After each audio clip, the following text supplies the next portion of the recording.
There was lots of crazy news yesterday, but this one takes the cake. I saw this on the Daily Mail, and I just had to put my 2 cents into it, like every other podcaster out there.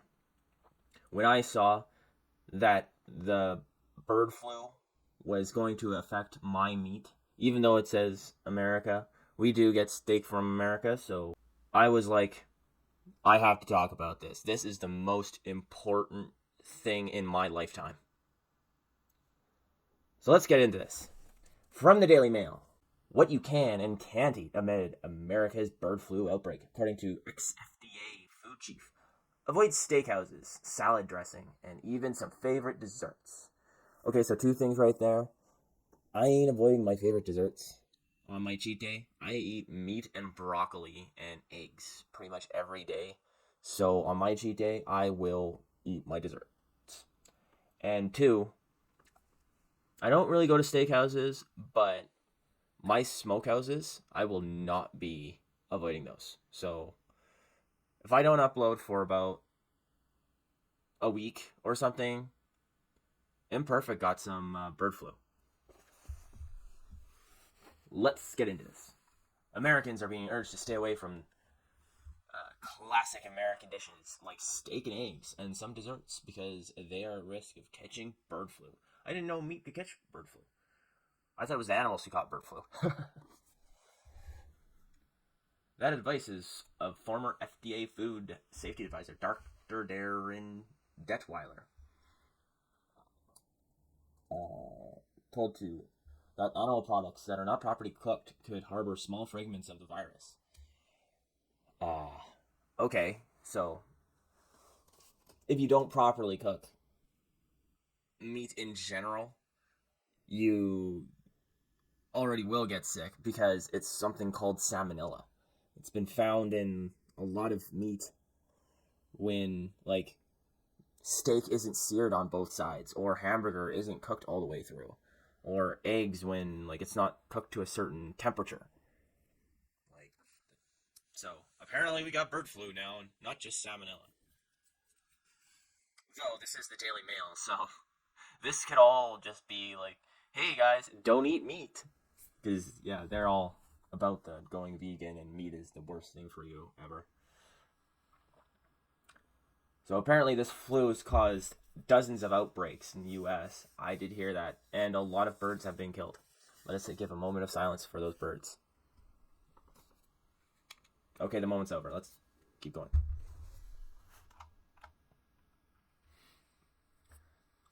So Dr. Detweiler says transmission of bird flu to humans through the consumption of properly cooked poultry products, including eggs, is very low. But the risks arise with improperly cooked eggs and poultry meat. Well, okay. As does most meat viruses. So let's go. Scrolling. If you're cooking a steak, it tells us to not order it medium rare or rare. You don't order a steak anything else than rare or medium rare.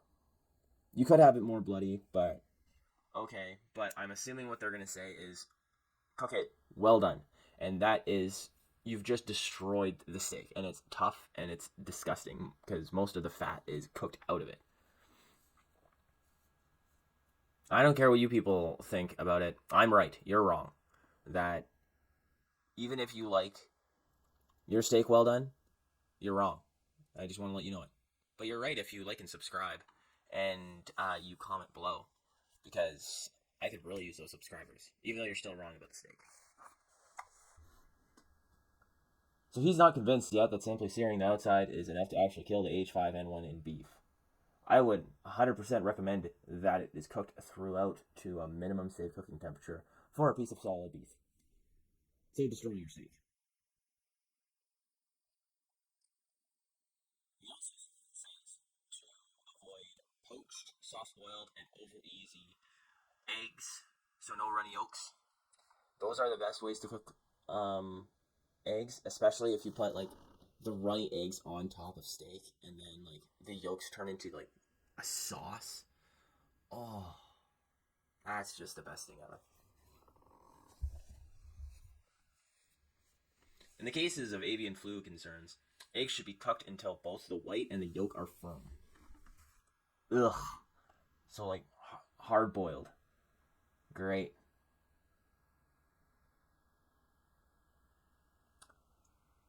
Eggs. This can mean eggs Benedict off your Sunday brunch menu. I've never had eggs Benedict, but I assume it's amazing. So how dare you, sir? How dare you tell us not to have our eggs Benedict? He also suggests mixing hollandaise sauce. Oh yeah, and all these Caesar sauces because apparently they have raw eggs in them. So no eating that either because those are bad for you. Additionally, no baked desserts like edible cookie dough.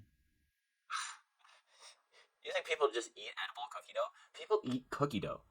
I remember stories of like people where their grandmas would like make wouldn't even make the cookies. They'd be making the cookie dough and and then all of the kids would just eat the cookie dough. So like their grandmas would just be like, "Okay, I'm out. I just eat the cookie dough."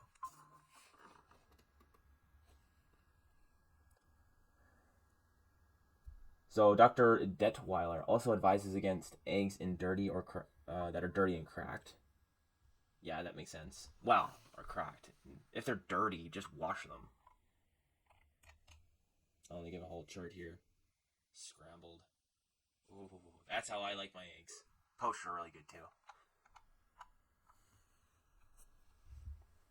Additionally, infected cows could transmit bird flu through their milk, if not pasteurized, which is becoming a trend on TikTok. So that means no unpasteurized cheese either. So he goes down and says on fitness TikToks that there's a bunch of things where it says that unpasteurized is healthier than you or than pasteurized because like pasteurized pretty much takes out all of the good gut bacteria and a lot of the biomes inside of it, and unpasteurized doesn't have it. So or unpasteurized has all of those good things in it. So that's why you should drink the unpasteurized and eat the unpasteurized cheese. So I usually have unpasteurized, but it doesn't really matter too much for me. But yeah, watch that. Watch that. Kind of dairy project products. So it says earlier this month, the U.S. biggest egg producer, Cal-Maine Foods in Texas, called 2 million birds after detecting the virus. Holy crow! You guys in the states must have like poultry prices just skyrocketing. Here in Canada, it's not terrible, but it's not great.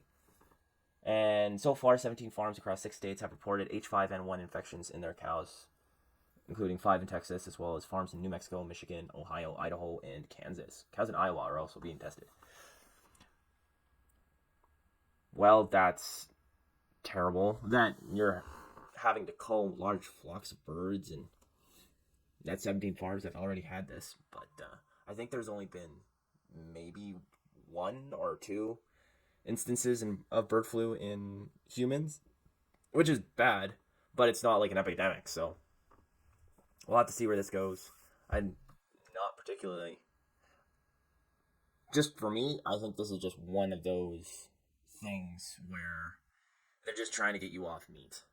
Like, that's it. It's nothing more, nothing less. Anyways, if you like this video, like and subscribe. And let me know what you think about this. How do you eat meat? Below is this going to change all your eating habits? Are you going to now ruin your meat? Are you going to not eat none?